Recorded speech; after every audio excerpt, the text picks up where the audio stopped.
Hello everyone, my name is Jeff Colton. I am the Warning Coordination Meteorologist for the National Weather Service office in Grand Junction, Colorado. I'm also an incident meteorologist. I get dispatched to wildfires and other natural disasters to provide weather support for our first responders.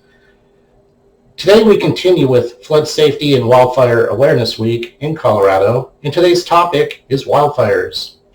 It's important to get to know the terminology that will be used during this upcoming fire weather season as it approaches. Did you know that we issue a fire weather planning forecast twice a day during the fire season for our land management agencies? They use these forecasts for planning purposes, and that would include for prescription fire burns, which are used to clear out areas where larger wildfires may occur. Once the wildfire season does get going, our office will start to issue other products. One of those is called a Fire Weather Watch. This is a product that is issued when critical fire weather conditions are expected to occur within the next 12 to 48 hours, maybe even up to 60 hours out in advance. What are critical fire weather conditions? Critical fire weather conditions include wind gusts greater than 25 miles an hour and relative humidity of 15% or lower.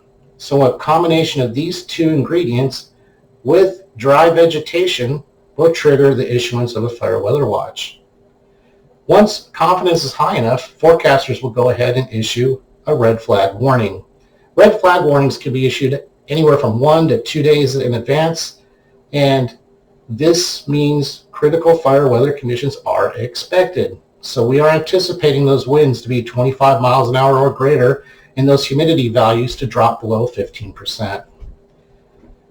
In combination with that, those fuels, the litter on the ground like pine needles and grasses and logs and trees, must be in a critical state as well, and that information is provided to us by our land management agencies. Another weather phenomenon that may trigger a fire weather watch or red flag warning includes lightning. And this would often happen after a long, dry, and hot spell. It's that first occurrence of lightning when the vegetation is still extremely dry and we don't see a lot of rain falling out of the initial thunderstorms. It's more gusty winds.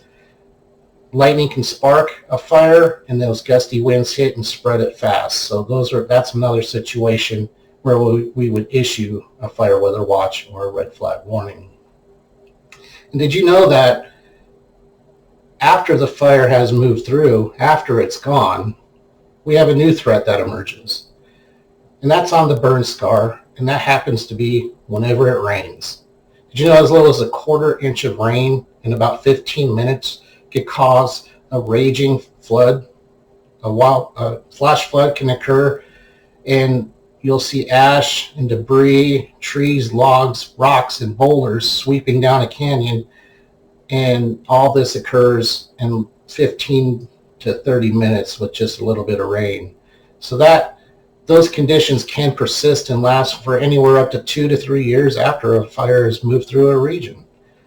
So if we have a burn scar, we have heightened awareness at that point to continue to watch that region for that potential of flash flooding. Did you know a healthy forest can absorb an inch of rain fairly easily, but once we remove that vegetation, there's just not anything left to help hold that moisture in, so it just runs off. Those are just a few of the topics we had today.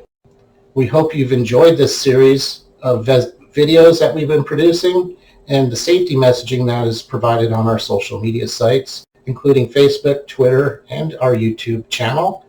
And we also have safety messaging on our website at weather.gov/GJT. Thank you for watching, and have a great day.